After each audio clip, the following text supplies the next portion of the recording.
The Cold War wasn't just a battle of armies and weapons. It was a silent war of information, perception, and deception, where a single human being could shift the balance of power without firing a single shot. What you're about to hear is not a myth, not a conspiracy, and not a movie plot.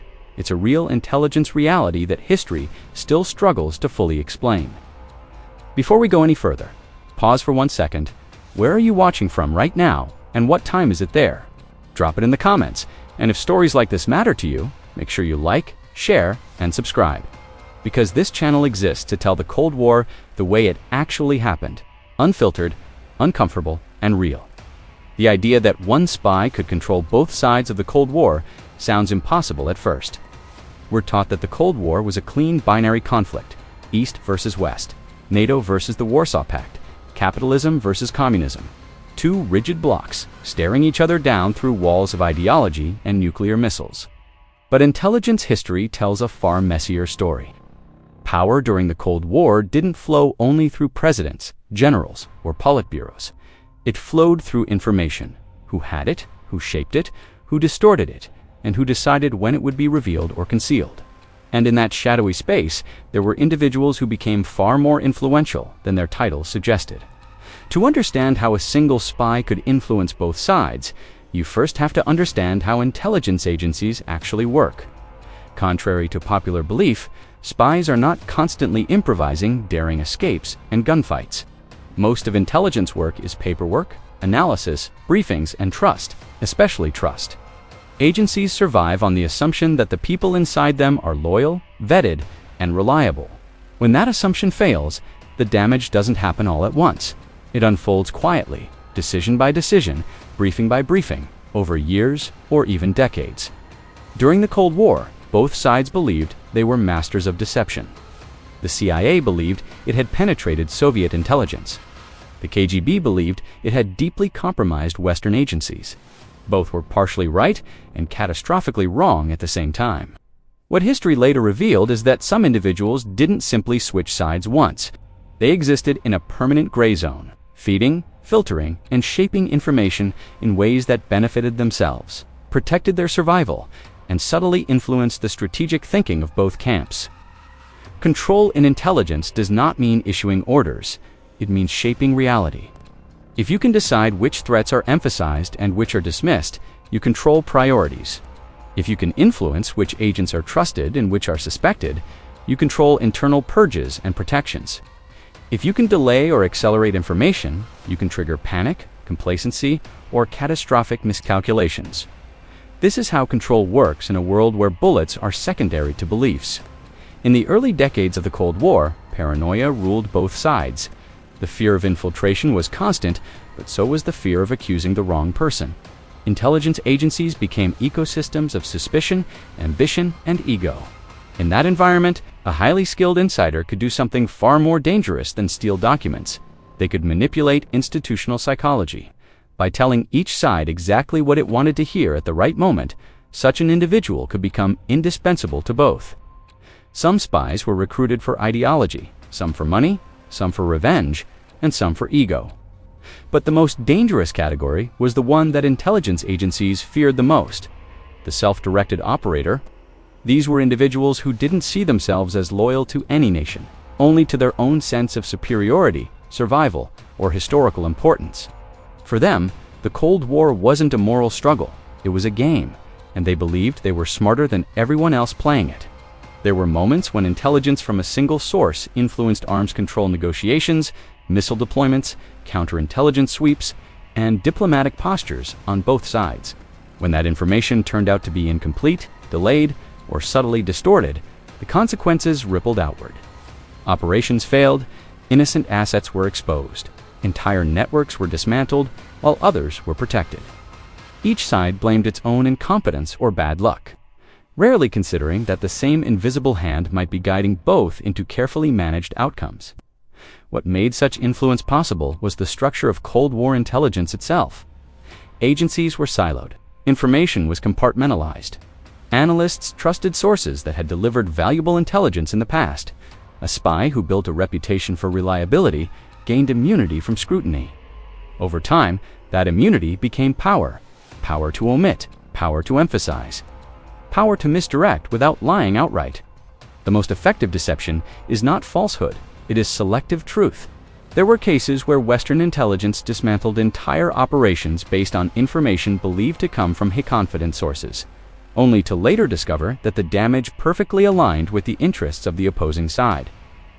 There were cases where Soviet counterintelligence neutralized threats that somehow never affected certain protected channels.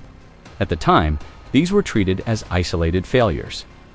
In hindsight, patterns emerged, patterns that pointed to influence rather than coincidence. One of the most unsettling realizations in Cold War history is that both sides sometimes suspected they were being manipulated, but assumed the manipulation was coming exclusively from the enemy. Rarely did they consider that the same individual could be shaping narratives on both ends simultaneously. The very idea challenged the foundational assumption of loyalty on which intelligence systems were built. Accepting it would mean admitting that control had slipped from institutions into the hands of individuals. This is why, when some of these cases finally surfaced years later, the reactions were muted, defensive, or deliberately vague. Admitting that a single spy had effectively steered perceptions on both sides wasn't just embarrassing, it was destabilizing to the historical narrative of the Cold War itself. It suggested that outcomes weren't always the result of grand strategy, but sometimes of personal manipulation carried out quietly over decades. What's important to understand is that this influence didn't always lead to catastrophe. In some instances, it arguably prevented escalation by moderating information, slowing reactions, or exaggerating the strength of the opposing side. Such individuals may have contributed to restraint. In other instances, the opposite occurred: heightened paranoia, internal purges, and miscalculations that brought the world dangerously close to disaster. Control, in this sense, was morally neutral. Its consequences depended entirely on motive, and motive is where the story becomes truly unsettling. Because when you strip away ideology, flags, and slogans, you're left with human psychology. Some spies wanted recognition they never received. Some wanted to prove their superiority over entire systems. Some believed they alone understood the true danger of nuclear war. Others simply enjoyed the power of knowing that presidents and generals were reacting to realities they themselves had shaped. As the Cold War dragged on, intelligence agencies became increasingly dependent on long-term sources. Longevity was equated with trust. If someone had delivered for 10 years, why doubt them in year 15? If their information had aligned with outcomes before, why question it now? This institutional inertia created the perfect environment for influence to deepen over time. Control was not seized, it was accumulated. By the late Cold War period, when archives began to open and declassified materials surfaced, historians noticed something strange. Some intelligence failures didn't align with incompetence, they aligned with protection. Some successes didn't align with brilliance, they aligned with permission. The same names, the same channels, the same shadows kept appearing, not as proof of a single mastermind controlling history, but as evidence of something far more disturbing: that systems built on secrecy are uniquely vulnerable to those who master patience. The Cold War is often remembered as a frozen conflict, locked in ideological stalemate. But beneath that surface, it was fluid, unstable, and deeply human. The story of a spy who influenced both sides is not a story of superhuman ability, it is a story of systemic vulnerability, of how institutions designed to protect nations can be quietly reshaped by individuals who understand their weaknesses better than their architects ever did. This is only the beginning of the story. To understand how such influence was sustained, how suspicion was avoided, and how the consequences unfolded when fragments of the truth finally emerged, we need to look deeper into specific decisions, specific moments, and the long shadows they cast across history. Because once you see how control really works in intelligence warfare, you can never look at the Cold War the same way again. By the time the Cold War began to thaw, the true scale of what had happened was still invisible to most of the world. Intelligence agencies on both sides congratulated themselves for surviving decades without nuclear annihilation, while quietly burying uncomfortable questions about how close they had come and why certain disasters had unfolded the way they did.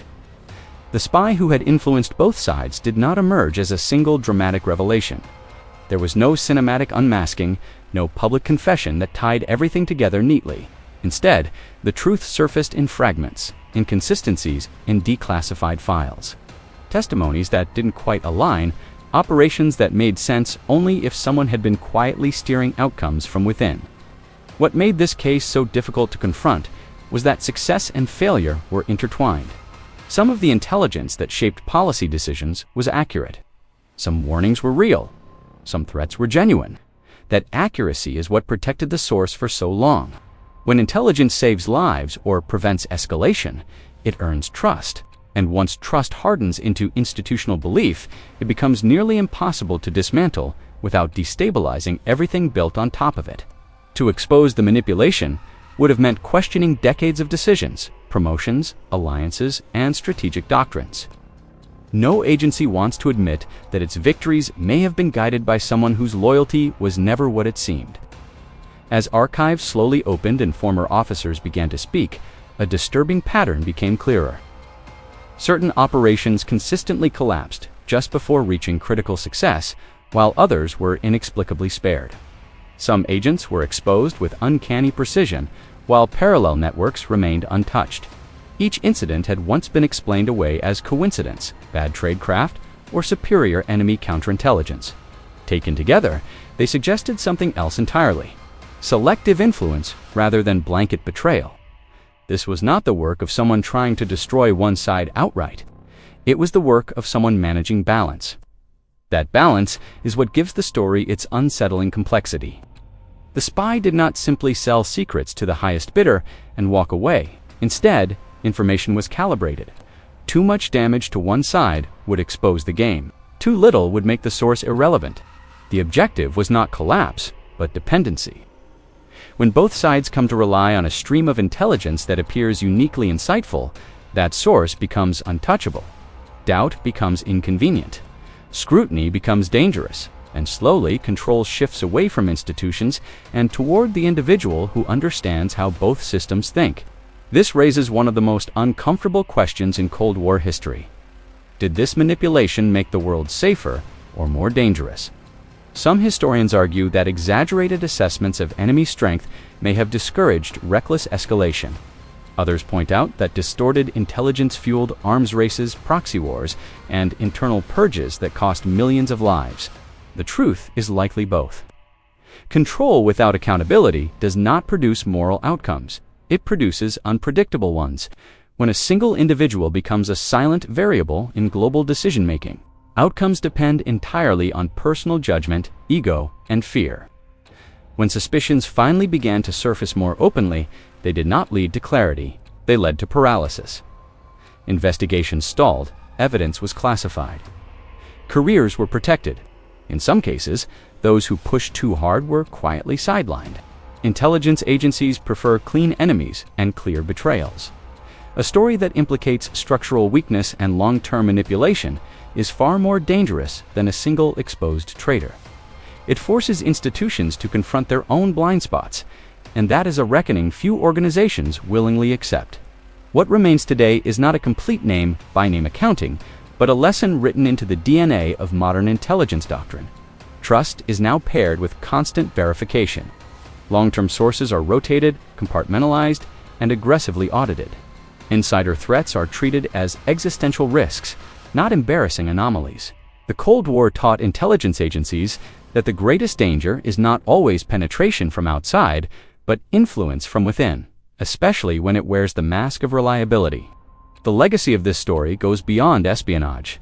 It challenges how we think about power itself. Power does not always belong to those who speak the loudest or command the largest forces. Sometimes it belongs to those who listen, wait, and understand how to shape perception quietly over time. The Cold War was not only decided by missiles and summits, but by subtle nudges in belief. What leaders thought the enemy could do, what they feared, and what they chose not to question. As viewers of history, it's tempting to look for heroes and villains, to demand clear sides and moral certainty. But stories like this resist simplicity. They remind us that history is often shaped by people operating in shadows, exploiting trust, and navigating systems that assume loyalty as a given. The spy who controlled both sides of the Cold War may never be fully revealed in one clean narrative, but the impact of such influence is undeniable. If this story changed the way you think about intelligence, power, and history, make sure you stay with this channel. Like the video, share it with someone who still believes the Cold War was a simple two-sided chess match. And subscribe so you don't miss what comes next. And tell me in the comments, where are you watching from, and what time is it there right now? Because the more we talk about these stories openly, the harder it becomes for the most important lessons of history to disappear back into the shadows.